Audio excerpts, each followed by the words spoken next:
Good evening to those bored enough to watch. Remakes of a game are generally beneficial for people newer to a series of games, mostly due to the fact that it allows for them to experience previous titles in a new light, while also allowing for people who are long-time fans to relive that experience with a new life breathed into it. Many classic titles have gone on to receive remakes or remasters, in which is the subject of this video. The Yakuza games are ones that I've been wanting to talk about for a long time now, and while I may have made slight references to the games in previous videos, I've always wanted to talk about them ever since I became a fan from playing Yakuza 0 in 2021. I've gone on to play the Kiwami remakes as well as Yakuza 3 and 4 remastered. I'm still trying to find the time to finish playing through Yakuza 5 and onwards, though I'm sure I will at some point. I've heard a lot of people talk about the original Yakuza games, the ones released for the PS2 in 2005 and 2006 respectively, but seeing as how there are currently no ways to play those games on modern hardware, aside from emulation, which I've made a point to never do unless as a last resort, I ultimately stuck with the Kiwami games. I am aware that the original versions are great games, but as someone who never played them, these remakes are all I've grown to know and subsequently like. In this video, I want to talk about the remake of Yakuza Kiwami, released on January 21st of 2016. In the year 2015, Sega had plans to develop this remake with the intention that people would be able to enjoy the original Yakuza with more modern qualities, though plans to develop such a title wouldn't be put into motion just yet as the team was busy developing Yakuza 0. It was the positive feedback that game managed to garner from fans that allowed for Sega to put that plan into motion, full swing at that, and so the team at Gotoku Studios began to work on developing this remake. Things such as the combat system, among many other aspects of the game, were borrowed from Yakuza 0, with a greater emphasis on grinding in comparison to that game. I have grown a fondness to this game. I think that it's an amazing one filled to the brim with beautiful qualities. However, it's not perfect, and I think that's okay. In this video, I want to talk about this game, and why I would recommend it to you. So, with that said, let's discuss Yakuza Kiwami.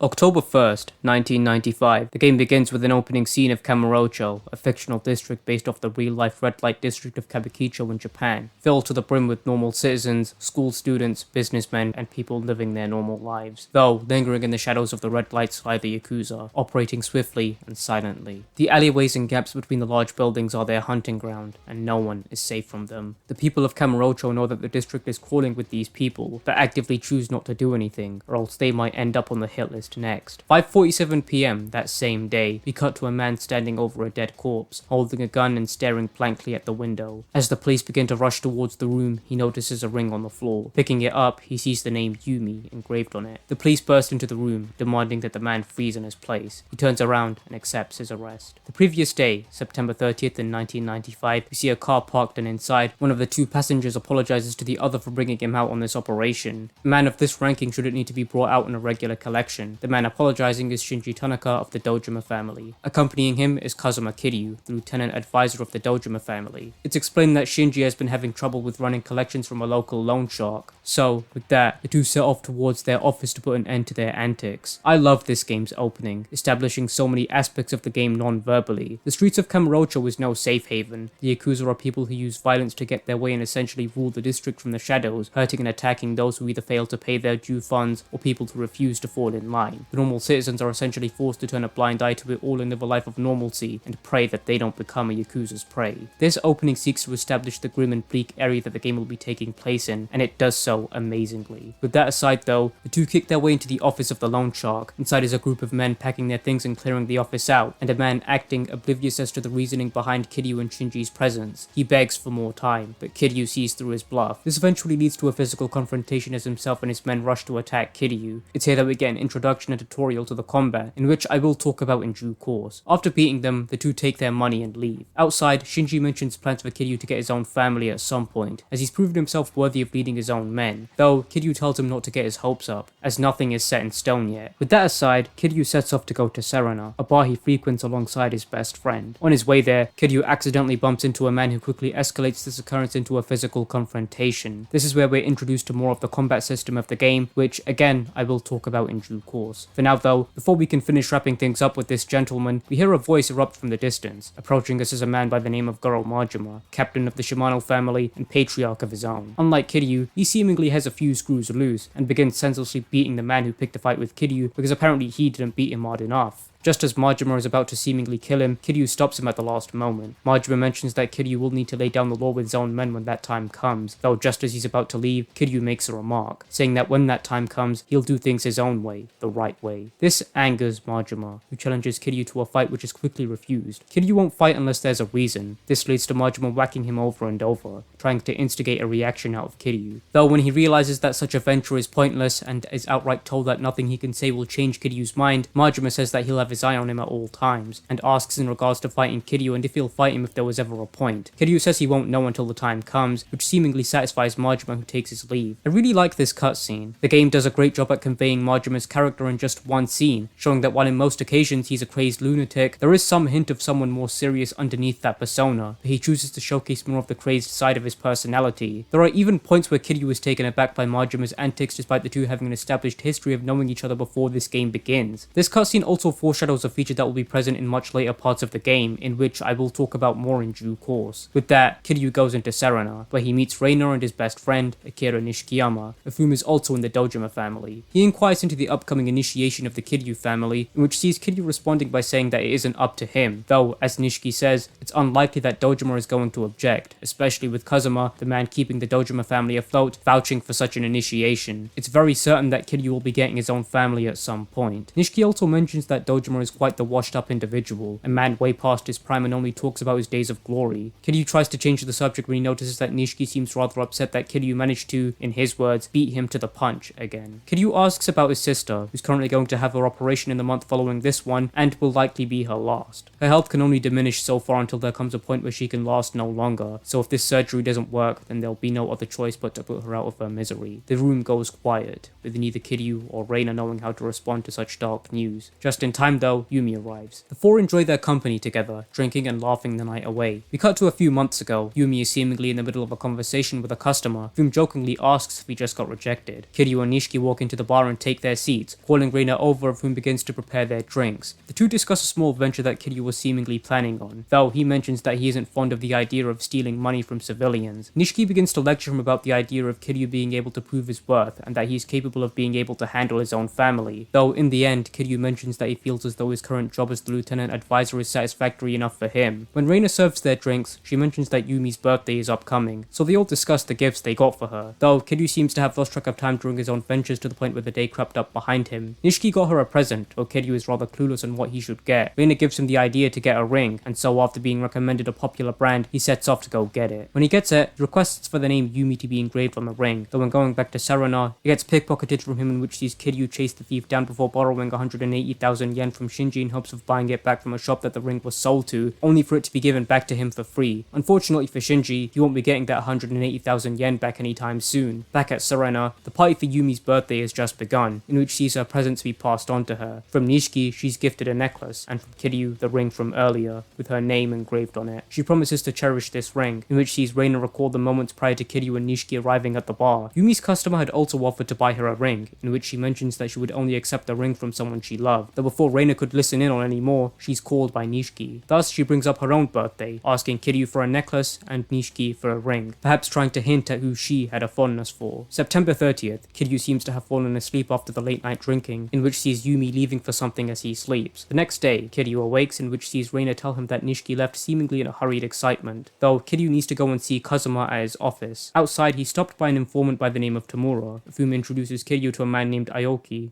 Is that how you pronounce that name? Though, with that aside, Kiryu finds Shintaro Kazuma waiting for him in his office. He's the patriarch of his own family. Kiryu gives him the money collected earlier from the loan shark, in which sees the introduction of Osamu Kashiwagi, who begins to mention the past of Kazuma before he's cut off and asked to leave so that Kiryu and Kazuma could have a more private conversation. It's learned that Kazuma has been in Kiryu's life since he was a child and has watched him grow into the person he is now. It's also learned that Kiryu was raised at Sunflower Orphanage, in which he supposedly makes frequent visits to, though their conversation is cut short when someone brings in a phone, with the man on the other line being Shinji asking to speak with Kiryu. Yumi caught the eye of Dojima, who grabbed her and ran off to the Dojima family office, which saw Nishiki take off in pursuit of them. Kiryu decides to go there too, though Kazuma warns him not to. Not heeding the warning, Kiryu sets off regardless, as the people he considers family are in danger. On his way there, Kiryu is sidetracked by the president of the loan shark he took down earlier, with whom tries to fight him. We mop the streets with them, though unfortunately it seems to have caused a distraction long enough for things to escalate with Nishiki and Yumi. Kiryu enters the office to the site of a dead Dojima and standing over him, a frantic and panicked Nishiki. He explains that Dojima had tried to force himself on Yumi, and in the moment Nishiki shot him. Guilt washing over him at what he just did, Kiryu turns his attention to Yumi, who's unresponsive and traumatized at what just happened. Kiryu tells Nishiki to take Yumi and get out of there, arguing that his sister needs him now more than ever with her upcoming surgery. Before the two can argue, the police begin to arrive, which sees Nishiki and Yumi get out of there while Kiryu stands over the dead body of Dojima, staring blankly at the window with a gun in his hand. He notices Yumi's ring on the floor, and as the cops begin to advance towards the room, he picks it up and observes it. The police burst into the room and apprehend him. He cut to his interrogation, as Kiryu tries to lie to Makoto Date, a detective in the police force who sees right through him, though he's stopped and told to drop the case. It's better to not look much into this case, as an internal conflict between the Yakuza should stay between them. The police force want to close this case, quickly and silently, as becoming involved with the Yakuza is only a recipe for disaster. In frustration, Date looks away. Kiryu asks him to give the ring he had picked up to Kazuma. Date makes no promises, and he leaves. We cut to Kiryu in prison, who gets a visit from Shinji to deliver a letter of expulsion. Kiryu is confused. He killed the patriarch, who should be banished rather than expelled. However, Shinji doesn't know the details, aside from the fact that the third chairman of the Tojo clan, Sera, had concluded on expelling Kiryu. Before he leaves, Shinji tells Kiryu that Yumi has been missing since the day of the incident. Nishiki and Kazuma are looking for her, but she couldn't remember Kiryu or Nishiki. So, with Shinji being asked to look after her, Kiryu leaves the room. The prison is a dangerous place, filled with people who are aggressive and violent, and it appears that Kiryu has quite the reputation here. This inmate tries to attack him, telling Kiryu that he's an assassin sent by Chairman Sera, though he's quickly defeated. Kiryu is knocked unconscious. We see the moments after Kiryu's arrest. The Dojima family men are discussing the incident of their newfound hatred for Kiryu. Kazuma will be taking over the Dojima family with the death of their own patriarch. The topic of discussion soon revolves around Nishiki, of whom they speculate that if he were the one who had done the deed on Dojima, the situation that the family finds themselves in wouldn't be as complicated, with them calling him useless and questioning what he ever did for the family, or without realizing that he was listening in on the conversation behind a closed door, gritting his teeth as he listens in. We cut to him delivering the news of what happened to Yumi and her disappearance to Reina. She's panicked and worried and begins asking why she couldn't save her, and if there was truly nothing he could do. Nishiki, taken aback, looks at her, interpreting these words as her calling him useless, just as the Dojima family men were doing moments prior. In a moment of anger, he slaps her, and while she lets out her tears on the floor, he looks at his hand, with guilt washing over him.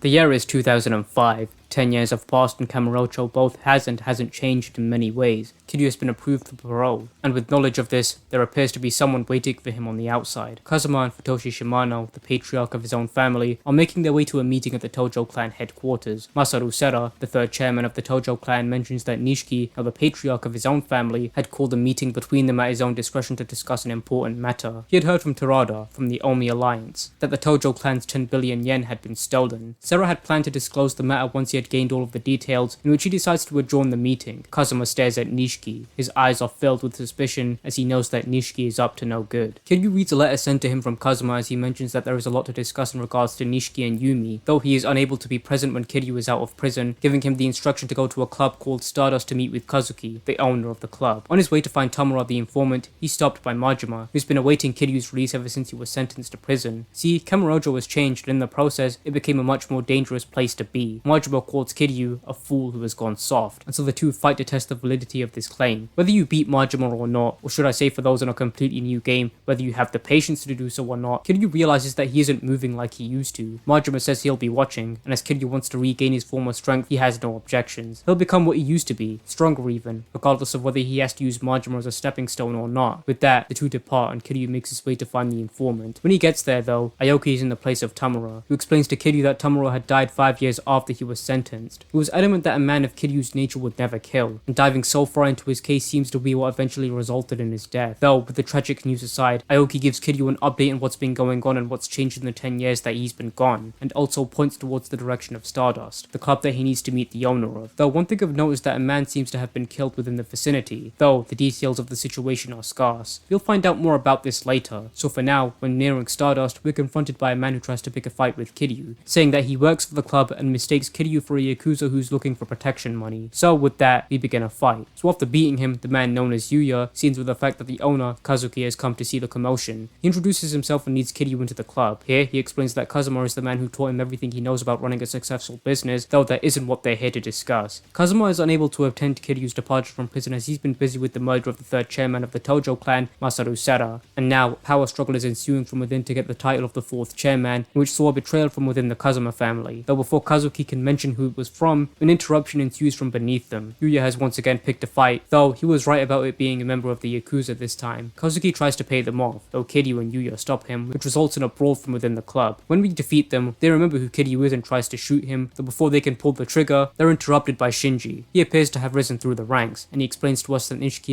is not the man that Kiryu once knew. He was the one who betrayed the Kazuma family, and with the aforementioned Tirada of the Omi Alliance supporting him, he aims to go independent and stray from the Tojo clan. And so, Kazuma sent Shinji into the Nishikiyama family as lieutenant advisor to keep an eye on things, as he suspects that Nishiki is up to no good. Shortly after the emergency meeting between all of the patriarchs, Sero was murdered and his funeral is being held the next day, and Kiryu intends to attend. Kazuki tries to stop him, though Shinji tells him not to bother trying, as there's nothing anyone can say to Kiryu that'll change his mind. The year is 1996. Kashiwagi and Nishiki are discussing the plans for Nishiki to have his own family in the Kazuma family office. The topic of discussion swiftly moves to Kiryu, and despite him being guilty of killing the patriarch, he will eventually try to come back to the Yakuza. The Kazuma family can't take him, so that leaves Nishiki and his family to be the only available family to take him in. This was Kazuma's idea to give Nishiki his own family, and he promises to ensure that he'll work his hardest not only for his own sake, but his best friends too. The current plan is for Kiryu to move towards the back of the Tojo clan's headquarters, as that's the most lightly guarded area. When he gets there, Shinji will be waiting to escort him to Kazuma, who is also present at the funeral. So, after stealthily making our way through the area, Kiryu is suddenly stopped and attacked by a man from the Omi Alliance. He mentions that it was a request from Nishiki to have Kiryu captured, and so after fighting him, we advance to Shinji, who takes us to a room where we're left alone while he goes and gets Kazuma. Here, Kiryu reflects upon the current patriarchs of the Tojo clan and that of Sera, wondering why he ordered the assassination of Kiryu while he was in prison, as well as the stigma of killing a highly regarded patriarch likely following him for the rest of his life. Though, when Kiryu is done reflecting upon these portraits, Kazuma enters the room and begins to fill Kiryu in on what's been going on. Ever since he lost Kiryu, Yumi and his sister, trying to ascend the ranks of the Tojo clan became Nishiki's sole goal, and he intended to do so by any means necessary. The topic of discussion then switches to Yumi, though before Kazuma can say anything about her, a mysterious man shoots him from afar, striking him in the shoulder. Tojo men hear the commotion and enter the room to find Kiryu, followed by Shimano, who orders them not to let Kiryu out of this building alive. So, with that, we fight through Tojo clan members before we ultimately find ourselves fighting our way out of the building as a whole. It's here that I want to talk about the combat of this game, in which is split into 4 styles of gameplay: Brawler, Rush, Beast, and the Dragon of Dojima style. All of these are different in their own way, and thus they all serve the best purpose depending on the situation. Rush is a style generally used for quickly moving around enemies during a fight. Kiryu is quick and delivers punches and kicks alike fast, but with enough strength to do a lot of damage at points where it's necessary during one-on-one battles, in which in my experience is what it's best suited for. Brawler is a combination of all 3 styles packed into one. It allows for Kiryu to deliver attacks in a somewhat quick manner while still maintaining more strength than that of the Rush style and maintaining elements from the style I'll talk about next. The Beast style, the best suited if you want to clean the area of enemies and is best for ending fights quickly if you're on a rush and don't have time to humor them. Whenever there's large quantities of enemies, using the Beast style is generally the best way to encounter that situation. As for the Dragon of Dojima style, I'll talk more about that when the time comes for me to discuss something else in this game. For now, we eventually reach a point where we fight Majima, whose sole reason for entering this hellhole of a situation was so he could fight Kiryu, truly a respectable opportunist, but for now, we're tasked with fighting Shimano, who's waiting for Kiryu at the outrance, with intentions to end his rampage through the building. After taking him down, Kiryu finds himself running to the outrance. Looking back, he sees a smug-faced Nishiki staring at him, before turning around and walking away. 1996. Nishiki's holding a family meeting in his office, though he appears to be having trouble keeping his men in line. Matsushige, one of the many newfound Nishikiyama family men, makes it very clear that he isn't here because he wants to be, but more rather because Kazuma ordered them to be here. Perhaps he'd show a bit more respect if Kiryu were in Nishiki's place, but seeing as how that isn't the case, he'd rather not listen to someone of whom he deems to have found themselves in a position of power through following those above them. Matsushige leaves, leaving Nishiki in contemplation at what he just heard. In the present day, Kiryu has found himself surrounded, but before anything more can happen, a car crashes through the wall of men, with the man inside telling Kiryu to get in before quickly speeding away. News of the events of the funeral have reached Kamurocho, and we see a young girl watching before walking away. Back with Kiryu, the man at the driver's seat reveals himself to be Makoto Date, the detective from earlier in the game. At a bar by the name of Bacchus, Kiryu gives Date the details of everything that happened at the funeral and the exact words said to him by Kazuma. He asks Date why he even saved him in the first place, in which he explains that during the murder of Dojima, Date had gotten so wrapped up in investigating which saw him be demoted to organized crime, essentially meaning he's been subjected to babysitting Yakuza. His wife and daughter eventually got tired of him too, and they left. Date, in a nonchalant remark, blames Kiryu for this, in which while we as the player know that it's more rather Date's own fault for not quitting when he was instructed to, we can't help but feel sympathetic for him. The game presents him as someone who was burned trying to do the right thing, and find the truth in a case where everyone knew they had the wrong person person, but were more interested in their own reputation rather than the truth of what truly happened. I appreciate that this game takes the time to show the true scale of how many people were impacted by what happened, even people who seemingly had nothing to do with it, such as Date. He says what he says to Kiryu out of spite for his own situation rather than the man himself, as if he knows he should have joined his colleagues in shutting down the case as quickly as possible, but tries to shift the blame to Kiryu in a way that convinces himself that he did the right thing. The game does an amazing job at presenting the idea of how Date both did and didn't do the right thing depending on whose perspective you look at it from. In the end though, you can tell Date knows that it isn't Kiryu's fault and doesn't hold any resentment towards him for that reason. Regardless, he has a suspicion that the 10 billion yen and the missing case of Yumi are correlated somehow, and thus the two team up. Date looks into the 10 billion, and Kiryu sets off to Serena to visit an old friend of his, Reina. Walking through the door and taking a seat, the two talk about Yumi and her disappearance. Reina brings up a woman named Mizuki, of whom claimed to be the sister of Yumi. She wanted to follow in the footsteps of her sister, and so she asked for a job, which was granted for 4 years before she parted ways with Serena, claiming that she wanted to open her own bar. Reina was supposed to know when it was to open, but she hasn't heard anything. Reina advises Kiryu to go to Bacchus, as the barkeeper knows all of the restaurants and bars in the area. If a new one is opened, he's likely to know. When Kiryu gets there, however, he finds everyone within dead. Looking underneath the counter, finds a young girl who appears to be traumatized at walking in on the same awful sight. Two quickly escort themselves out of the building. Outside, they find a gang of people throwing things at a hungry and abandoned dog. Haruka, having witnessed this, is horrified, in which causes Kiryu to step in and fight them. After mopping the floor with them, Haruka, the dog, and Kiryu walk off. The girl introduces herself as Haruka and mentions that she's been looking for her mother. She lives in an orphanage and snuck out to do so, but before Kiryu can learn any more, Haruka begs him to get the dog something to eat. So, after doing so, Haruka mentions that she's sure that her mother is here through the letters that she would send to the orphanage. During their conversation, she mentions an Aunt Yumi which grabs the attention of Kiryu. However, before he can learn any more, Haruka faints from exhaustion. So, Kiryu decides to take her to Serena. Reina mentions that it must have been the shock of what she witnessed that caused a fever, though Haruka soon awakes and they begin discussing what she told Kiryu earlier. Connecting the dots and learning that Mizuki is the mother of Haruka, and that they are in fact looking for the same people, Kiryu and Haruka decide to go to Ares, as Haruka seems to know where it is. Located within the Millennium Tower, Haruka inputs a code in the elevator which takes them to Ares. Looking at a picture of Mizuki, Haruka mentions to Kiryu that Yumi had given her a gift from her mother, a pendant. Their conversation is cut short, as a man by the name of Hiroshi Hayashi and his group of men from the Omi Alliance arrive. Date calls Kiryu in the middle of their confrontation to deliver the news that Yumi's ring was found at the scene of the crime where the theft of the 10 billion took place, meaning that Yumi is the one who orchestrated such a crime. They agree to meet tomorrow to discuss it, but for now, Hayashi wants Haruka, as Nishiki ordered for her to be captured. Kiryu refuses to hand her over, and thus he fights them off. After that, we cut to Nishiki speaking with a doctor. Any other surgeries to his sister would be futile, and it would seem that the only way to save her would be through that of a heart transplant. He tells Dr. Hayashi to do whatever it takes to save Yuko, his sister, regardless of the cost. However, while the matter of funding is understood, Yoshi mentions that he can't begin to predict when he will find a suitable donor, and it could very well take years before he does. Nishiki begs that he finds another way, as there isn't any way that Yuko will last that long. Yoshi mentions an organ broker, and demands 30 million yen from Nishiki in order to get the surgical funds as well as pay for the quickened transportation of a suitable donor. Nishiki soon finds himself begging Matsushige on his hands and knees, swallowing his pride and established distaste for the man to be able to get it. Matsushige savors the moment, taunting Nishiki the entire time before leaving to get to work on getting the money. At Serena, Kiryu and Date are discussing what they learnt in regards to Yumi and Mizuki, though they're soon interrupted by the phone ringing. Kiryu picks up the phone to the voice of Shinji on the other line. He mentions that he's currently on the run with Kazuma, who still hasn't gained consciousness. He's hiding him with someone he trusts, and he'll contact Kiryu's cell phone when he's finished. With that, Date advises Kiryu to go to a legendary informant located in West Park. This is chapter 5 we're currently discussing, though the game opens up to you more during the beginning of chapter 4, in which allows for you to explore Kamurocho and engage with the many activities within. This is a bleak and dangerous place, in which the game emphasizes even more through the many thugs, punks, and Yakuza that will try to fight you when traversing the area, and a certain eye-patched individual that I'll talk about more when the time comes. One of the many things I want to talk about is the progression system in this game and how flawed it is. It tries to carry things over from Yakuza 0 without understanding why it worked in that game. That game allowed for you to develop the style you personally liked using the most, allowing for you to invest in the styles themselves and unlocking more and more of them rather than what this game seeks to do. This time with body, heat, technique, and an entire system being dedicated to the Dragon of Dojima style. It simply doesn't work because the game tries to put such an emphasis on engaging with this system by essentially starting you with nothing at the beginning of the game. Before Kiryu was sent to prison, we're given a snippet of what a maximally upgraded Kiryu is like to play with, but when he gets out, you'll find that he has little to no health, does piss all damage, and you're essentially left with a minimally upgraded Kiryu which harms the gameplay at the beginning of the game. The game has an emphasis on grinding, in which I'll talk about in due course, but the game doesn't do this progression system any favors when the bosses have significantly more health than Kiryu at this stage and are by no means suited for such an early game iteration of him. Yakuza 0 did the same thing by giving you little to start with, but at least it gave you things that were suited for the early game bosses, and at least those bosses were actually suited for an early game Kiryu.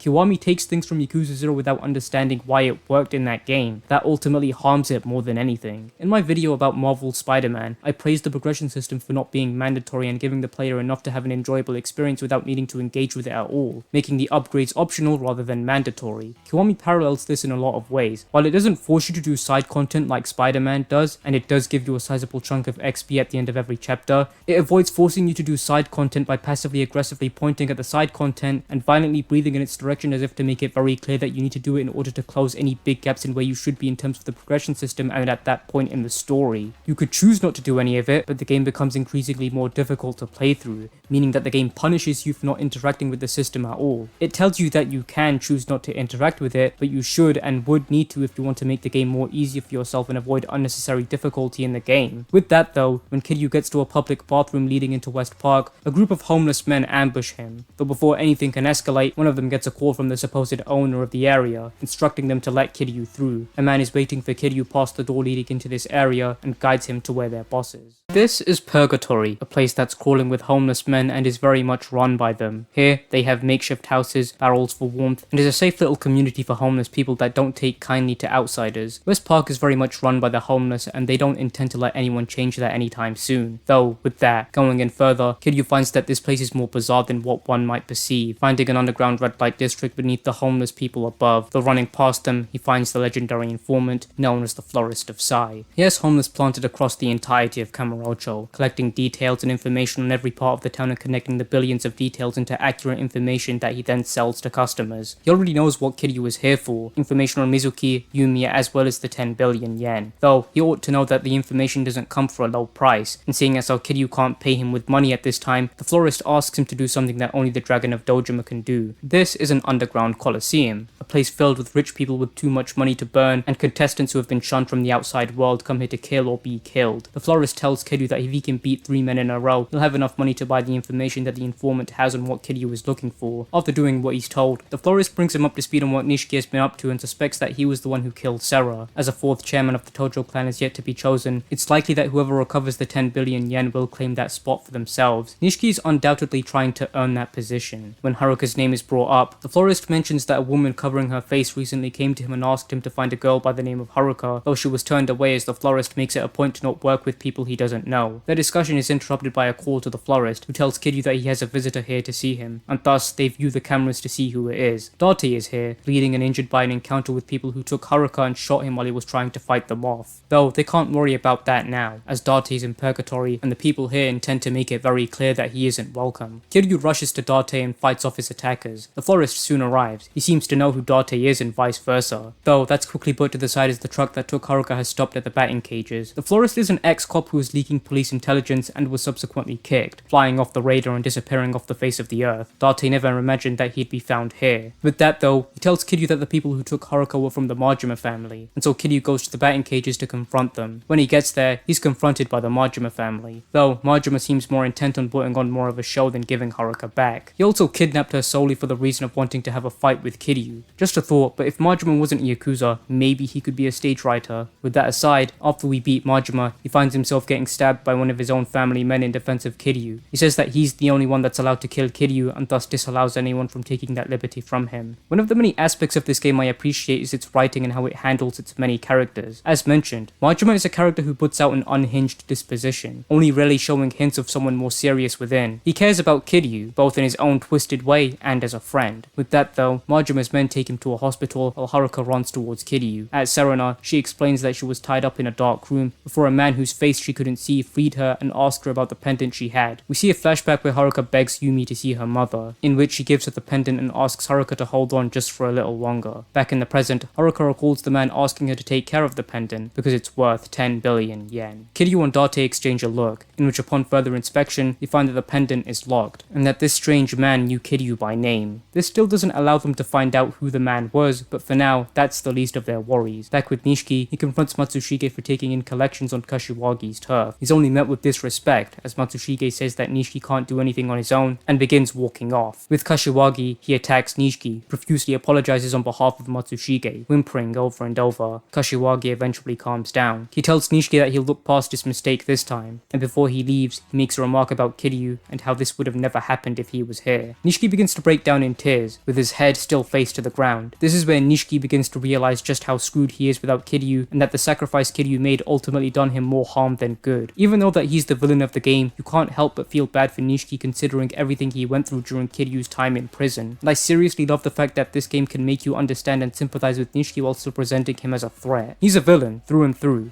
But inside there is someone who's broken and driven to insanity far beyond the point of no return. Outside of Serena, a man from Purgatory approaches Kiryu and asks him to see the florist. There appears to be an issue that he's having with his family that left him a long time ago, and it's put him in a foul mood. At Purgatory, the florist is observing a young couple, his son and his girlfriend who are intending to elope together. When Kiryu gets there, he learns that the florist's son is in love with the daughter of a family patriarch outside of Kamurocho, and so Kiryu decides to go to the batting cages. Walking past them, a man by the name of Takashi tries to attack Kiryu, in which he mistakes for being one of the family men of the aforementioned Yakuza. After fighting him, he explains that Kyoka, the woman he's eloping with, and himself are being hunted down by her father and the Otobe family, in which he decides to go to Club Debola as that's where she had gone. Though before he can go anywhere, a few members of the gang he's a part of interrupt and try to attack him. Kiryu interrupts and tells Takashi to run after Kyoka, before looking into the camera and directly at the florist. He owes Kiryu one for this, and thus we fight. After taking them all down, Kiryu learns that the reason the Otobe family are trying to hunt down the young couple is because Kyoka ran off with her father's money. He remembers that the two are currently at Club Debola, and so when he gets there, he finds Kyoka and Takashi cornered. Kiryu intervenes and fights the Otobe family, after of which Takashi finds himself at the feet of the Otobe family men, who's unconvinced by the talk. He then tries to cut off his own pinky to show his dedication to ensuring Kyoka's happiness, though just before he does anything, Kiryu stops him. Takashi's no Yakuza, his finger is worthless to them. The Otobe family reads a letter from her father, in which we cut to the florist and himself watching, with the song Tears of Father playing in the background while his own fall to the ground. The two bond over this moment, the florist choosing not to see this man as the hardened Yakuza he is, but more rather as the father of the girl his son chose. They can't take any credit for raising their children, but feel proud all the same. Outside of Purgatory, Kiryu gets a call from Reina telling him to come to Serena. Date is here, drunk. Kiryu picks up a call on Date's phone from an angry woman on the other side named Saya. Reina mentions that woman is his daughter. They plan to meet, but since Date is currently busy being drunk, those plans were cancelled, and apparently Saya didn't know about it. Kiryu decides to go and investigate, and when he gets there, two women approach Kiryu, in which they talk among themselves. They mention the name Saya, which grabs the attention of Kiryu. After they tell him what they're up to, Saya walks off and Kiryu asks if Date knows about this. He doesn't, for those wondering. Her friend tells Kiryu that Saya got herself involved with a shady individual named Shotaro, in which she's doing whatever she can to gain funding as Shotaro costs her a lot of money. While talking to a bartender at the place he formerly worked at, Kiryu learns that Shotaro works at Stardust. At the establishment, Yuya points at the direction of Shotaro, who's speaking with Saya. Date appears and confronts Saya, of whom she expresses her frustrations with him, saying he always looked bored whenever the two are together, and that's if Date even shows up at all. In tears, she leaves, though before Date can sit and sulk, a commotion erupts outside, in which Kiryu and Date come to her aid. After fighting them, Date demands to know where their boss is, in which we cut to the others inside Stardust, noting that he's been gone for a while. As Kiryu leaves to check on him, Saya arrives. She tells him that Shotaro owns a lot of money to a loan shark, in which if he doesn't pay, then he'll be killed. Scared for his life, he asks Saya to help him get the money, in which sees Kiryu tell her that Shotaro isn't the person who cares about her the most, it's Date, seen by the extreme lengths he's going to ensure that his daughter is safe. So with that, Kiryu and Saya go to the loan shark. Date finds himself outnumbered, in which as Kiryu and Saya listen in, noting how Shotaro is already present, they watch as Date asks them to kill him, as he refuses to sacrifice his daughter or his job. Though before they can do anything, Kiryu makes an entrance in unironically one of the most funniest ways I've seen in a game, and thus they all begin fighting. Once Date and Kiryu emerge victorious, they terminate the contract regarding Saya, in which we cut to them sitting in the very same park Kiryu encountered Saya. When confronting his daughter, Date slaps her, confessing and admitting to his failures, and promising to do better. Kiryu walks away, letting them have their moment together. One of the many things I want to appreciate about this game's writing is how it once again expresses just how many people were impacted by what happened to Dojima. It was because of his persistence in pursuing the truth of Kiryu's case that led to Date's life falling apart, in which Kiryu may see this as trying to do the right in many wrongs that were caused by him doing what he did by taking the fall for Nishiki all those years ago. I really appreciate that about this game and how it presents that idea. This whole chapter encapsulates this game's beautiful approach to storytelling in my eyes, making what was otherwise a very irrelevant relevant detail to what was happening at that point in the central plot in such a captivating, interesting and seamless way, while still having significance to the story. We cut to a few hours later. Darty's at the police station in which he's called for a meeting with his superiors. He's being asked to step away from the case, in which after he refuses, two people are revealed to have been listening in on the conversation. It appears that a friend of Darty's has been accused of kidnapping. Back in the past, Nishiki can be seen roaming the streets of Kamurocho in a somberly state. Shimano approaches him and begins lecturing him about how he perceives this to be a malicious move from Kazuma to give Nishiki his own family, littered with men he couldn't control. Ideally, all he wants is Kiryu to have his own family when he gets out of prison. Although having the stigma of what he did is undeniable, ultimately it only sought to make him more feared and respected on the streets of Kamurocho. The man who killed his boss in cold hands. That's what the Yakuza know him as. Shimano leaves Nishiki with the true meaning of what he's trying to say. Kiryu isn't the one who'll need taking care of, it's Nishiki. Noticing he touched a nerve, Shimano leaves. Once again, really can't help but feel bad for Nishiki in these scenes, being constantly compared to Kiryu nearly everywhere he goes, and with the realization setting in even more that Kiryu taking the fall for what Nishiki did to Dojima, while in good faith only did more harm than good. Back with Kiryu and Date, the two learn about the supposed murder of Mizuki. Kiryu notes the signature of a tattoo artist and decides to go and see him to confirm whether it was his work on the body of this individual or not, making it a point to not tell Haruka about any of the details of this incident until they know more. They tell Reina that they're leaving, in which she goes back to reading her magazine. When he gets there, Utabori analyzes the image shown to him by Kiryu, in which he mentions that there have been many people who imitate his style. He remembers every tattoo he inked, and this work isn't his. The phone rings. When he answers, he mentions that this phone call is strangely meant for Kiryu. The phone call is from Nishiki, in which he mentions that information centralizes around people with power, in which, as we'll soon see, Nishiki is definitely just trying to brag about being more powerful than Kiryu, in which allows for me to like this scene with the hindsight of what happens in the story. Nishiki tries to really emphasize how much power he has, even to the point where he'll exaggerate things way further than what the actual reality of a situation is. He really wants to make it known that he is above Kiryu, even in the most subtle of ways possible. With that though, Nishiki demands that Kiryu meet him for a discussion at Serena the next day. Once the call is over, Utabori touches up the dragon of Dojima tattoo on Kiryu's back, noting that a faded dragon can't begin to hope to defeat Nishiki at the stage he's currently at. He explains the symbolism behind the tattoo. The koi swims up the Yellow River and into the dragon's gate. At the end of that endeavor, the koi becomes the dragon. Currently, Nishiki is at a point where he intends to surpass Kiryu, but before he can do so, he needs to defeat him in nearly every way he can. At Serena, Kiryu delivers that Nishiki will be there at the allocated time mentioned earlier, though knowing that Haruka is currently in the crosshairs of the Tojo clan, they decide to hide her in Purgatory. Haruka, listening in on the conversation, refuses to go. She asks why Kiryu didn't take her with him when he went looking for information about her mother, in which she begins to bring up the pendant and accuse him of only wanting the 10 billion. Hearing this, Kiryu slaps her. Suppose he learnt a thing or two from Date. He swiftly apologizes, saying that he just needs her to believe in him. After saying that she's going to do whatever she wants to her seeing it as though Kiryu is doing the same, she runs away. It's here that I want to talk about Haruka and the way she's written. Throughout the game, she's written to be mature for a 9-year-old, in which it's very easy to see why. If she was written like someone her age, she'd probably be the most insufferable character in the game. This is one of the few scenes where she's actually written to be someone her age, in which introduces us to her perspective on this situation. She's a child who's desperate to look for the person the most important to her and is clinging to the person who has that same goal as her. If you interact with her at some points prior to this moment in the game, she'll ask Kiryu why he never awoke her when he went outside. All of that ultimately boils over in the scene where Haruka makes the frustration known, putting the pendant on the table and running off, though the game makes it known that this is an emotionally driven decision rather than a logical one, and I don't think she realized that running off into Kamurocho alone with the entirety of the Tojo clan looking for her was a good idea. This action, while obviously endangering herself, is probably one of the worst things she could do in a situation where Nishiki of all people is arriving soon, is illogical and supposedly frustrating to some players. It is understandable. She was frustrated and desperate for information on her mother and acted on that. Another thing I want to talk about is how there is a possibility that Haruka accused Kiryu of solely wanting the 10 billion because she knew it would spark a reaction from him. Maybe she didn't know he'd spark her in the face, but that's besides the point. Maybe she wanted to try and get information out of him by accusing him of something outlandish to get him to speak. It nearly worked, seen through Date being about to tell her about the supposed death of Mizuki before Kiryu stopped him. I think that this scene shows a lot of sides to Haruka's character, showing how intelligent of a person she is while also showing that she can be an emotionally driven person at times. And for that reason, I really appreciate this scene in hindsight, despite her getting slapped being a tad bit funny whenever I watch this scene. With that, Kiryu and Date set off into Kamurocho in search of Haruka. After following a few leads, they find a man in a park who leads them into Stardust, where a group of people are holding Haruka hostage. They'll give Haruka back in exchange for the pendant she left at Serena. Kiryu holds it out, which sees Haruka slowly walk towards him. Halfway through, she's commanded to stop. This standoff quickly ensues when Kiryu throws the pendant into the air and a man holding a gun quickly aims at Haruka, who's grabbed by Date and jumps into the ground below. A fight quickly ensues, with more men arriving to help them take Kiryu out. After defeating them all, Kiryu notes that these men aren't Yakuza. When he tries to ask where they're from, the man is shot before he can say anything. It's here that Kiryu finally tells Haruka about the supposed death of her mother, and apologizes for not having been able to protect her. Haruka puts her hand to his face, nodding. A door can be heard banging, in which the Stardust staff break out into the room they were tied up in. Date takes note of a badge that the men were wearing, and tells Kiryu that he'll go to see if it finds him any leads. At Purgatory, Haruka is introduced to the florist. She seems a bit reserved, but with that aside, Kiryu gets some rest as he'll be meeting Nishiki the next day. Date finds himself at the scene of Sarah's death, where he's approached by Sudo, a man in the police force who warns Date that he has his eye on himself and Kiryu, in which Date only responds with the fact that the truth is slipping through his fingers and leaves. Back with Kiryu, Date tells him to take Haruka and spend some time with her. Her injuries before are only minor, as the bullet only grazed her arm, so after taking her to see Kiryu beat people up, the time comes where he needs to meet Nishiki at Serena. Dropping Haruka off, Kiryu makes his way.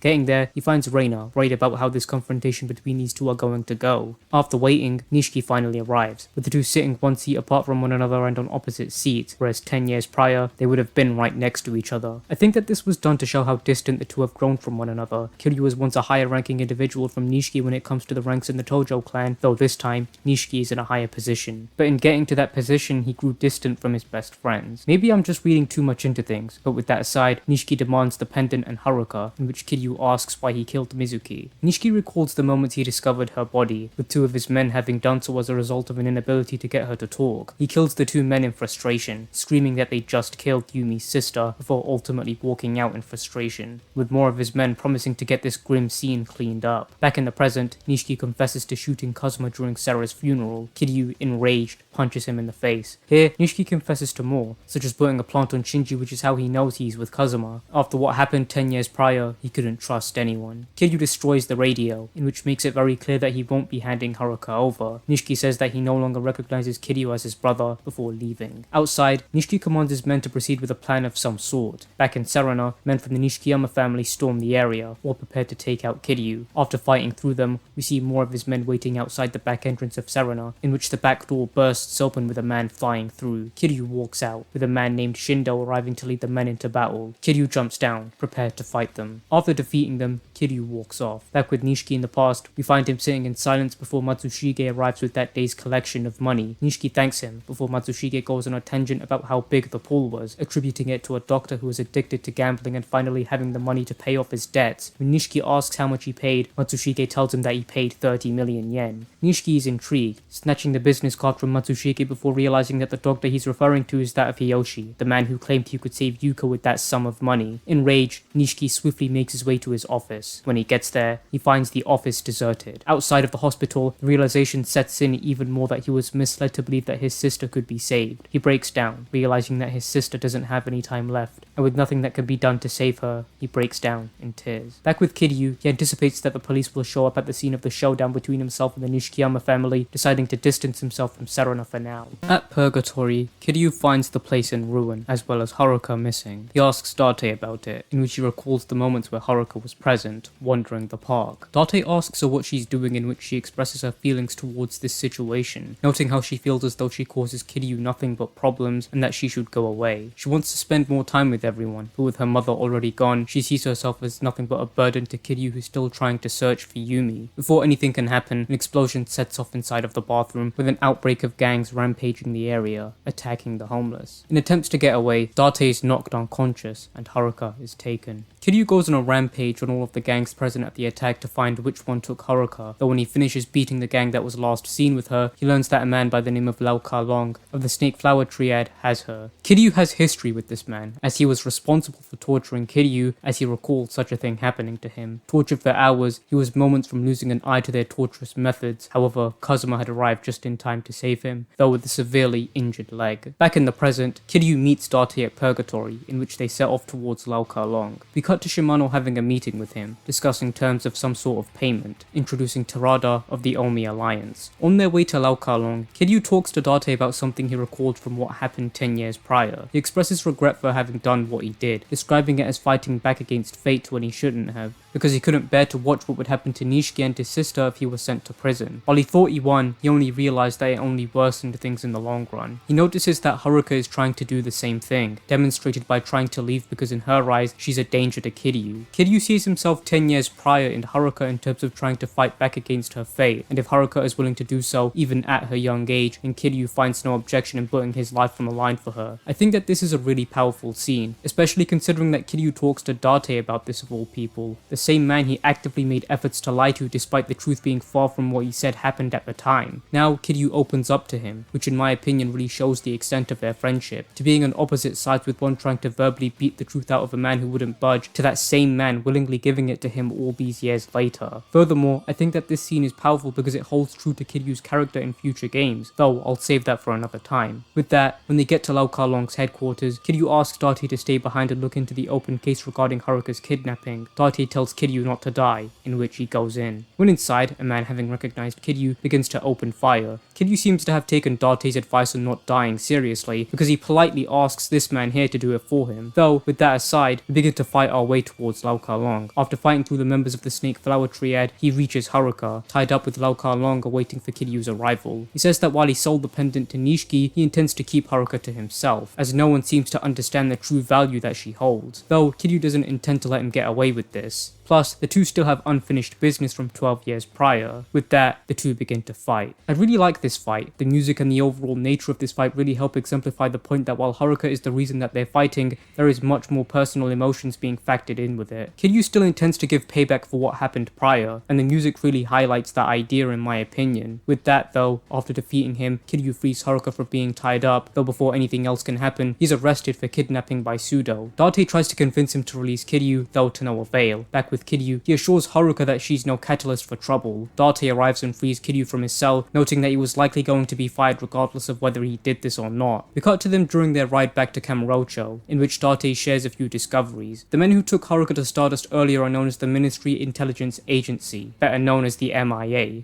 The man in charge of such an organization is a man by the name of Jingu, a politician, though they're yet to find a connection between Haruka, himself, and the 10 billion yen. Though, do remember that Lau Ka Long stated that Haruka has a value beyond the 10 billion.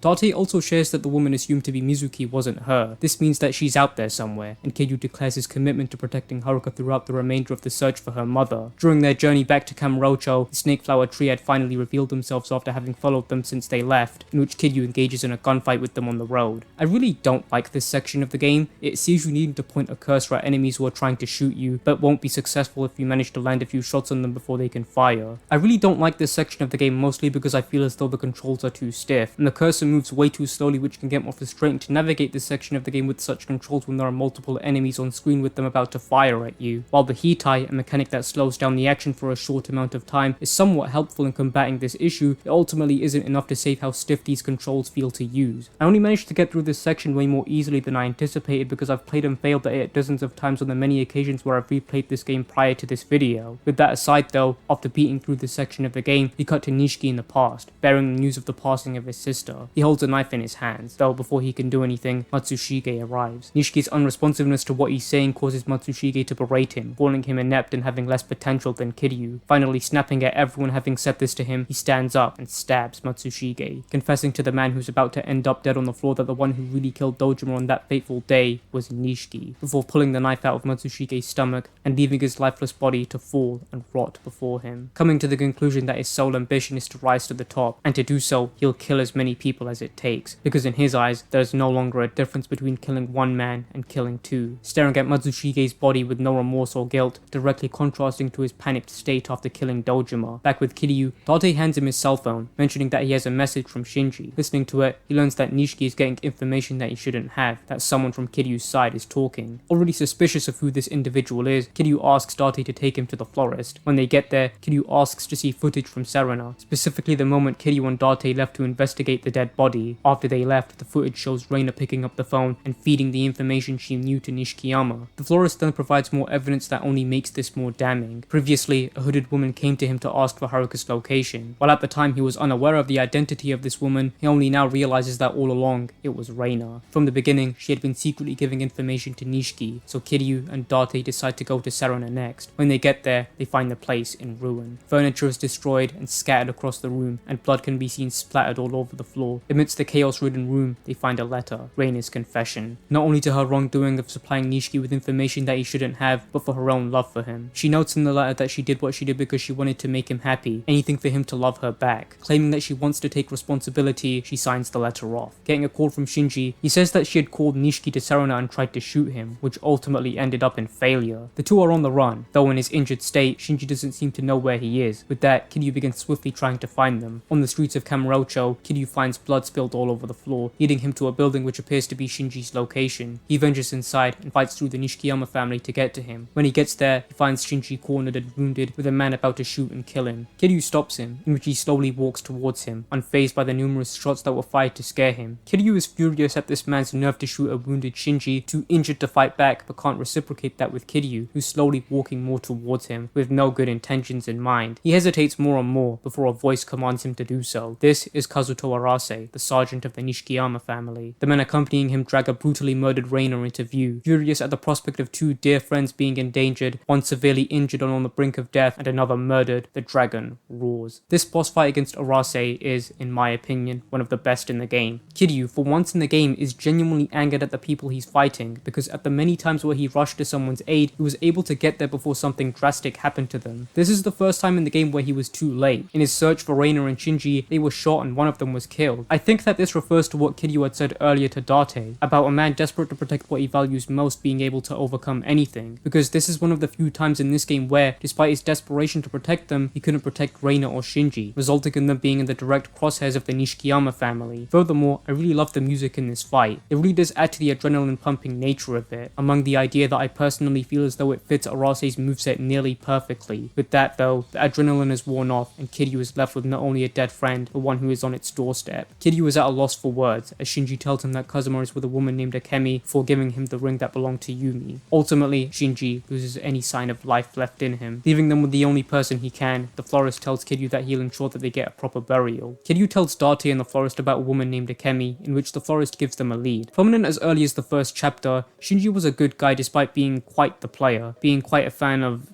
entertainment catered for adults. There was one place he prominently visited that could give them a lead, though to get in, it costs 1,000,000 yen. Haruka, who's listening in on this conversation for some reason, asks about it. She's quite the trickster, I'll give her that. In order to get into this undisclosed location for the sake of this video, they'll need a membership card, because only those with the proper license can get quality set. One thing's for sure though, that Shinji won't be getting his 180,000 yen back anytime soon. Once Kiryu gets the membership card, he gets a text from Majima, telling him that there's a few people following him waiting to ambush, and that he should get into the taxi nearby that'll take him to Majima's location. Seeing how Majima sounded sincere for the first time in his life, Kiryu follows his instructions and meets him at the docks, though it didn't seem to detract them. Eventually they arrive, in which they revealed themselves to be former members of the Dojima family. Kiryu fights them for his life, meanwhile Majima fights them out of sheer spite for getting in the way of his fight with Kiryu. After defeating them, they shoot Majima, in which he falls into the ocean. Not coming back up, Kiryu decides to continue his search for Akemi. I really don't like this part of the game, but I understand that it may seek to convey the idea that the Dojima family hasn't forgot about the stigma that Kiryu holds. I believe that it's completely unnecessary to the plot. Not only has Kiryu had multiple people come after him for what happened to Dojima, primarily that of when he was in prison, this scene was so clearly shoehorned into this section of the game, seen because of how the entirety of its duration sees inaccuracies to Kiryu's character. Majima gets shot and falls into the ocean, in which Kiryu just says he doesn't have time to worry about him, and then goes back to finding Kazuma as if though nothing happened. This is inaccurate to Kiryu's character, and contrasts the man that we've seen up until this point and the man that we've seen after. This entire section of the game is never brought up again, in which I'm only left to wonder, if there are pre-existing moments of the game which properly display the resentment that the Dojima family have towards Kiryu, then why is this part here? Remove it. It's unnecessary and clearly does more harm than good. With that, after Kiryu asserts his dominance with this kind man at the reception, we find Akemi, who realizes that Shinji is gone. She tells Kiryu that Kazuma has been taken aboard a ship at the docks by Terada, that the Nishikiyama family is searching for the 10 billion yen and the will of Sera, for the 4th chairman is named within. Their discussion is interrupted, as the Majima family decided it was a good time time to wreck the front of the building by running a truck into it. You know, akin to what the average person would do. With that, Kiryu fights through them before finding Majima at the lobby, holding a girl hostage before letting her go when she says she has a boyfriend. A true gentleman, if you ask me. With that, Kiryu and Majima have a fight. This is where I want to talk about Majima and his inclusion in this game, adding on to my point earlier when we were at the docks fighting the former Dojima family men, in which at the end he was shot. Another reason I can assume that this scene exists is in order to try and explain why he's wearing a bandage in this scene, which makes me even more confused because, well, did the game forget what happened at the batting cages? Regardless, Majima's inclusion in this story is very minimal. He appears sporadically at moments where the player wasn't expecting him to appear. It fits into his sporadic nature as a character, in which I think is ruined by his antics that seem to have been added as side content in the game. Before I expand further, I first need to talk about the Majima Everywhere system, one that sees Majima chase Kiryu down the streets of Kamurocho. Whether the two run into each other or it's a more calculated encounter on Majima's behalf, you'll be clashing with him a lot during the game, mostly as side content, as fighting him unlocks more of the Dragon of Dojima style alongside Kumaki's training, which is unrelated for now. On one hand, I think that this is a great inclusion in the game. It adds to Majima's character while also being quite funny in a lot of areas. However, where I begin to see issues with it is when it begins to affect the main story. As mentioned, Majima doesn't make a lot of appearances within, which makes the scenes that he's in a lot more impactful to the player, though I think that the parts he's in during the main story are ruined by the Majima Everywhere system. The scene at the batting cages would have had an impact on the player, showing something drastic happened to him in his twisted yet somewhat touching bearing of a wound meant for Kiryu is ultimately ruined because 5 minutes later, he's chasing me down like a rabid dog on the streets of Kamurocho as if nothing happened. In the moment, I enjoy these clashes with Majima, but in hindsight, I grow to realize how much it clashes with the main story, to the point where it forgets what happened during the previous scenes and shoehorns in new ones that don't make any sense and only do more harm than good. The Majima Everywhere system is a mixed bag, in which I can appreciate how much it adds to the game positively, while still acknowledging what it takes away from the game. With that, after we beat him, we cut to Date and Kiryu discussing what they've learned. Jingu is beginning to make his move. He's applying pressure to make the police force ensure that Date stops his antics with Kiryu, though seeing as how he's their only connection to him, they can't touch him. At the docks, Kiryu finds a man staring at him from the ship, in which Haruka notes that he was the one who saved her at the batting cages and told her about the pendant. He retreats, in which when following him, Terada mentions that he owes Kazuma a debt that he could never hope to repay, in which we'll learn more in regards to that in another game. For now, we're led to Kazuma, who begins to tell Kiryu about the events of the previous 10 years. Here, we learn that Mizuki and Yumi are the same person, meaning that Yumi is the mother of Haruka, and Jingu, the individual running the MIA, is the father. After what happened to Dojima, Yumi lost her memory and was admitted to a hospital, but soon ran away and returned to the Sunflower Orphanage, the place where herself, Nishiki, and Kiryu grew up. They contacted Kazuma, who took her in. Through those times, he tried to help her regain her memory through pictures of her loved ones. When being shown a picture of Nishiki, she screamed in terror. She clearly seems to have remembered something. It was there that Kazuma realized who had really killed Dojima that day, so Nishiki was never told about Yumi's whereabouts. Eventually, during one of his many visits to the Tojo clan, Jingu met Yumi, and the two fell in love. See, Jingu was a man with political aspirations, and Sarah was the one who aided him with said ambitions behind closed doors. Dealing with her amnesia, Yumi had a hole in her heart and accepted that Jingu filled it. Kazuma couldn't bring himself to stop her, considering the possibility that perhaps Yumi could lead a happy life with him. Kiryu turns away, as Kazuma explains that Yumi eventually gave birth to Jingu's child, that being Haruka. Eventually, Jingu left Yumi behind, in pursuit of a woman who would provide him with the political power that he desired, which after being afraid of losing his newfound power, he became overly interested in trying to protect it. At this point, Kazuma had taken it upon himself to care for Haruka and Yumi, while Jingu had murdered a journalist who had found out about Jingu's scandal and used the pictures and letters regarding it all in an attempt to blackmail him. He asked Sarah to murder Yumi and Haruka, hoping that this would never happen again. One night, while the mother and daughter were asleep, a man under the command of Sarah arrived and tried to kill them, before being stopped by Kazuma. Looking at Sarah, who is watching from the corner of the room, insists that no promise is so important that a mother and her child should be sacrificed for it. Looking at the gun in horror, Yumi finally remembers everything. Thus, Sarah and Kazuma arrange to hide Yumi and Haruka from Jingu, placing Haruka in sunflowering and transforming Yumi into Mizuki. This only leaves the question of why she stole the 10 billion yen. That money never belonged to the Tojo clan, more rather it belonged to Jingu. Before anything more can be said, Terada bursts into the room and informs him of the arrival of the Shimano family. Kiryu ventures out of the room to find the surrounding area littered with flames and chaos. As they continue to relentlessly throw grenades at the ship, Kiryu rushes to jump off, landing in the cold water beneath. Dragging himself to the surface, he finds Haruka, Kazuma, and Terada. Before anything can happen, they're confronted by the Shimano family, with the man himself leading them into battle. Before anyone can engage, Kashiwagi arrives with a Christmas present for the Kazuma family. Thus, we accompany them into battle against the Shimano family. I really love this moment of the game. It's once again another adrenaline-pumping section of the game, with the amount of chaos ongoing as we fight through the armies of men before getting to Shimano himself, soon becoming a one-on-one fight against him, accompanied by the music, which is a really great highlight of this section of the game, with that, after beating Shimano, Kiryu begins to walk towards Haruka and Kazuma, not noticing the remaining grenade in Shimano's vicinity. As a last-ditch effort, he picks it up and throws it in their direction. Though Tirada shoots and kills Shimano, the damage had already been done. Haruka wasn't harmed, but Kazuma took all of the impact of the explosion. Through his pain, Kazuma tells Kiryu that Jingu had been using the Tojo clan to launder money, and wanting to expose his antics, he stole the money. Yumi had volunteered to be a part of the plan, in which she now finds herself at Ares, in severe danger of Jingu. Handing Kiryu Sera's will, he remembers the moment that he and Sera had between themselves. Sera, Kazuma, and Yumi all wanted to expose or cut ties with Jingu, and stealing the 10 billion was a part of their plan to do so, in which Sera was well aware of what this could mean for him. When the time comes, Sera asks to leave his will with Kazuma. With his remaining strength, he confesses one more thing. Kiryu's real parents were killed by Kazuma. Sunflower is an orphanage consisting of children whose parents were killed by him, though Kiryu expresses that to him, Kazuma was his true father, ultimately not being able to express that to Kazuma before he dies. Back in Kamurocho, Date tells us to go to Stardust, but he asks Yuya and Kazuki to see if they could do anything for Kiryu before he sets off to Ares. This is the last chance we'll get in the game to set off and do as we please before the finale, doing side content, grinding, and overall exploring the streets of Kamurocho before our showdown at Ares. It's here that I want to talk about the grinding of the game. As mentioned, this game was made with an emphasis on grinding in order to unlock more of the skill wheels within the game. While the side content is fun to do at times, there comes a point where the magic begins to wear off and it begins to become more tedious than anything. As mentioned, while this game doesn't outright place you in sections of the story where there's nothing to do other than side content, it passively aggressively makes you engage with it by locking so much essential content behind it. It begins to come into the territory of tedium very quickly, as very often in the game you'll find yourself having to do grinding in between chapters, or if you really feel like doing so, dedicate hours into doing so and not moving on with the game until you unlock everything. While I can appreciate that the game gives you that choice, the Majima Everywhere system and sub-stories are tied to story progression, meaning that if you're not far enough into the game, you won't be able to continue with it until you make more progress in the main game. This only makes the issue worse, because the game can't seem to decide on whether it wants you to focus on grinding or the main story. If you try to dedicate time to grinding, there'll come a point where the game stops allowing for you to progress in the side content until you make more progress in the main story. But at the same time, the main story and the many necessary skills for getting through it are tied to the side content, meaning you'll have to stop what you're doing in the story and grind. Both are tied to each other in ways that stops you from progressing in their respective aspect if you don't make enough progress in the other aspect of the game, exemplifying how indecisive the game feels in which one it wants you to do at that current point in that time. As a result, the player is stuck in a constant limbo between doing side content and the main story, which harms the pacing of the game. Believe me, I did not want to have to take constant pit stops during the main story to go and do side content to make up for the gap for where I should be in the progression system at that point in time. I could have stopped doing the main story entirely and solely focused on the side content, but there comes what I discussed earlier with sub-stories and whatnot being tied to story progression, and even then there comes a point where you simply want to get on with the game. Despite everything I've said so far, I want to make it very clear that I don't mind grinding in video games, as long as the loop of doing so is fun and keeps me engaged throughout, as well as making sure not to become gradually tedious. I don't mind having to grind. If anything, I think in a lot of cases it has allowed for me to develop a bond with the game and appreciate it more. With this game, it was definitely a fun experience getting to see all of these sub-stories, though there soon came a point where all I wanted to do was get on with the main game and not have to take constant pit stops during as such for the side content. This is the only moment where I felt I could actually do side content freely, because everything tied to story progression is unlocked at this final point of the game, in which I want to talk about grinding itself and just how much content is locked behind it. I personally don't mind how much is here. I applaud this game for being able to fit in so much here, but I do think that such integral parts of the game are locked behind side content that the average player is not likely to know about during their first playthrough. For example, the Tiger Drop is something that you obtain during Kamaki's training, an individual who teaches his style of fighting at the expense of engaging with the Colosseum and unlocking pictures for him. The Tiger Drop is one of the many moves unlocked far into the training which the average player isn't likely to unlock, despite it being such a useful move, and that's even if the player decides to engage with Kamaki at all. While you can interact with him after completing the fights for the florist earlier in the game, why would the player want to engage with him? Any incentive to do so isn't likely to be known until a second playthrough. I personally didn't even know about the Tiger Drop until a second playthrough, where I went back to see what I missed during my first. This is a very useful move that makes a lot of boss fights and fights in general much easier. Seriously, if you can time it right and get consistent with it, be sure to use it when you find yourself in a difficult situation to send your aggressor on their merry way. Initially, I wanted to grind and get everything in the game, but hours and hours into it, I just realized that it wouldn't be possible. Still, I pushed on, not even being able to get all of the footage of all of the grinding solely because I prefer to not have my laptop explode because of how much storage getting all of the footage would take. But eventually I gave up, and getting the Tiger Drop became the only thing I cared about getting. When I eventually did, I finally moved on to the finale of the game. Kiryu and Haruka look at the Millennium Tower from the outside of Stardust. Haruka's nervous about meeting her mother, though in order to get there, the two need to fight through the now gang infested Kamurocho, as they say they've been hired to fight Kiryu. Meanwhile, Date is at the station looking into Jingu, though during his investigation, Sudo finds him, glaring at Date. After defeating them all, Kiryu and Haruka advance to the Millennium Tower, in which when they get there, the MIA begins to attack them. Kiryu clears them all out, and thus they enter Ares. Meanwhile, Date and Sudo are on their way to the roof of the building. Something began to bother Sudo, and thus he investigated Jingu, and after learning about the true nature regarding the 10 billion, he began to wonder in regards to the ultimate objective Jingu has in mind. Thus, they board a helicopter, and begin making their way to the Millennium Tower. At Ares, Yumi can be seen holding a briefcase, though when she hears someone coming towards the bar, she holds her knife. Kiryu and Haruka emerge, in which they all embrace. Haruka finally meeting her mother, and Kiryu finally reuniting with Yumi, though their reunion is quickly interrupted. Jingu has arrived to take the 10 billion yen and, in his words, tie up a few other loose ends. Pointing his gun at Haruka, he shoots. The bullet is endured by Kiryu, furious and disgusted at a man so detached from his daughter to the point where he would feel no remorse in killing her. In Jingu's eyes, she's nothing but baggage and a hazard to his goal of political power. Yumi tries to talk some sense into him, though ultimately it fails. Jingu gloats that they're all going to die in this situation, though Terada appears, accompanied by the Omi Alliance. Jingu laughs and reveals that he switched his alliance from the Tojo clan to the Omi Alliance, gaining their support. Terada's men knock him unconscious, in which Jingu explains that he intends to give the 10 billion yen to the Omi Alliance, which would cause the Tojo clan to crumble and Jingu to gain power over the entirety of Japan. He then explains that he had tricked Nishiki into kickstarting the war in the Tojo clan and to cause all of the families within to eat each other alive in hopes of rising to the top, though a surprise occurred when Kiryu was released. It was convenient that his presence only catalyzed the downfall of the Tojo clan. Gloating over his gain of power, Yumi walks away, vowing that she won't let him. She holds the briefcase, revealing it to be a bomb. She takes Haruka and walks back into the bar, in which Kiryu is left alone.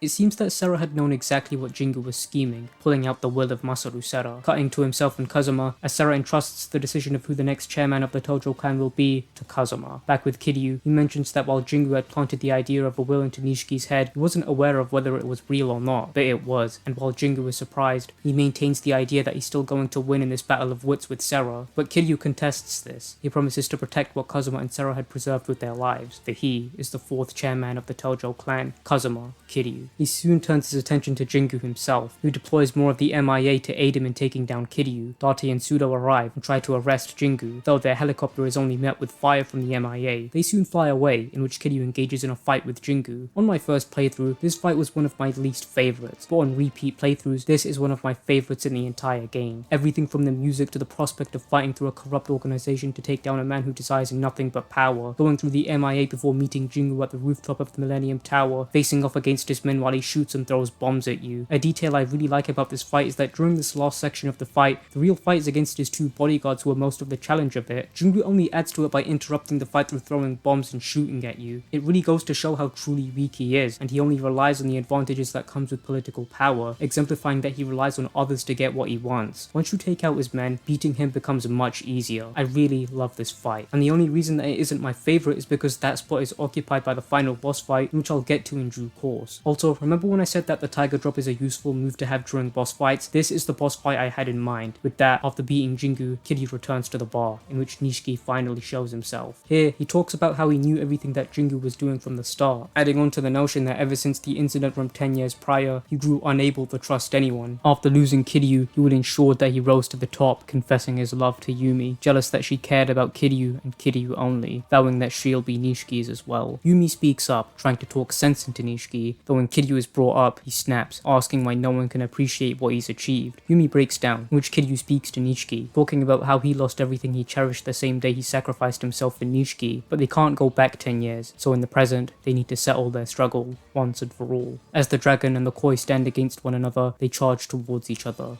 I absolutely love this fight. The emotions between Kiryu and Nishiki are truly felt within this fight, all of their frustrations being taken out in this fight, with even flashbacks of various moments throughout the game occurring within the fight, as the two remember everything that has happened prior and after Kiryu's sentence. The fight is so detailed and really puts the nature of Kiryu and Nishiki's situation into perspective, and allows for the player to feel their frustration, an example being through this section here, that makes you repeatedly press a button that eventually culminates into how much damage Kiryu does in one final punch. If you want, you can end the fight right then and there through pressing the button enough times, a detail I really appreciate. This is such a beautiful finale for the game, and I really enjoy playing through it every time I replay this game. With that, after beating Nishiki, Kiryu takes the pendant and embraces Yumi. Unlocking the pendant, it reveals a picture of Kiryu. She explains that even through her amnesia, faint memories of him would come back to her. With Haruka being her one true treasure, Yumi gifted her the pendant, hoping that her daughter would have what was dearest to her. Briefly apologizing to Haruka, she turns her attention to something she says she still needs to do, unlocking a part of the wall, revealing the 10 billion yen. Yumi places a bomb within the same compartment, and as she walks to Kiryu, a gunshot rings out, and Kiryu falls to the ground. His leg was shot by Jingu, who seeks to finish the job. Haruka steps in front of him, and before anyone can stop her, Jingu fires another bullet. Haruka looks in terror, as in front of her stands Yumi, who had taken the bullet. Kiryu holds her, seemingly uncaring about Jingu holding a gun to his head, as his concern is with Yumi and Yumi alone. Nishiki stands, holding a knife in his hands, stabbing Jingu and pushing him into the room and being shot in the process. Vowing not to let Jingu get away with this scheme, he picks up a gun and points it at the bomb. This responsibility lies with him, in which as he looks at Kiryu begging him not to shoot, he smiles before shooting. The Millennium Tower blows up, with the citizens of Kamurocho witnessing it from below. You might want to keep an eye on this homeless fellow here. As he lays to rest, money begins falling before him. Everyone begins scrambling to pick up as much money as they can, as all of the characters in the main plot observe the burning Millennium Tower from afar. Within, Haruka and Kiryu sit by Yumi's side, as Kiryu confesses his love for her as she lays in his hands. Yumi talks about how she regrets nothing, that so she can remember Kiryu even if she loses her memory again, she got the tattoo of the Queen of the Night, representing her hopes to see him again. Whether it be one glance or for a whole night, she then talks to Haruka, telling her to never run away, because if she does, her happiness will slip away. With her only wish to see Kiryu again granted, and in the company of her greatest treasure,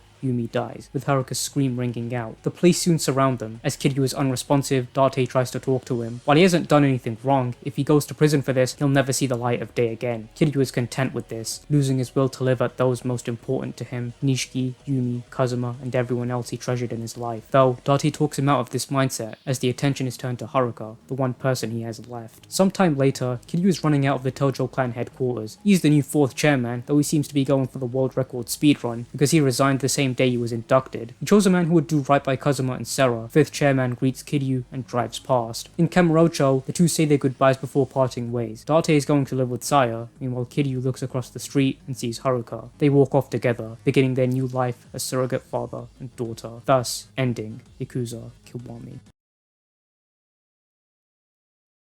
The ending of this game was something truly brilliant, showing how Date and Kiryu intend to begin a new chapter in their lives, in which after beating this game, there is quite a bit you can do. For example, begin a new game in Legend mode, something you unlock after initially beating the game, which makes things a lot more difficult as when you die, you have to restart from your last manual save, which can be difficult during parts of the game where you need to replay entire sections of it if you make a fatal blunder. I have played it, though I definitely didn't get any footage of it for this video. It is definitely quite a fun mode and adds a lot of replayability to the game. Furthermore, there's also Premium Adventure, which allows for you to play through the side content without worrying about the main story, which is definitely a good way to enjoy the sub-stories and other side content in the game. There's also the climax battles, which I didn't really engage with much. There is definitely a lot to do in Kamurocho, such as engaging with the Colosseum. It's definitely fun for trying to become more accustomed to the combat in the game and also is a good way to get money in the game. A lot of the money I got during my playthrough came from playing through the Colosseum tournaments. They're especially easy if you know how to end fights quickly, though do be warned, there is still a lot of challenges to be had. The sub-stories were definitely really interesting parts of the game to see, though I don't really have a lot to comment in regards to them. Other than that, while fun, the premise for a large majority of them were the same. Some punk tries scamming Kiryu, he beats them up and everyone moves on with their day. There did come a point where my brain turned off while doing these sub-stories, which I suppose is why I don't really have a lot to say about them. They're there for those who enjoy them and want to see more of the game, which I think makes them worth appreciating. I appreciate how much content there is to see as side content, though I do think the issue I mentioned earlier with grinding does make the experience rather bitter when it comes to them. With that though, I want to conclude things.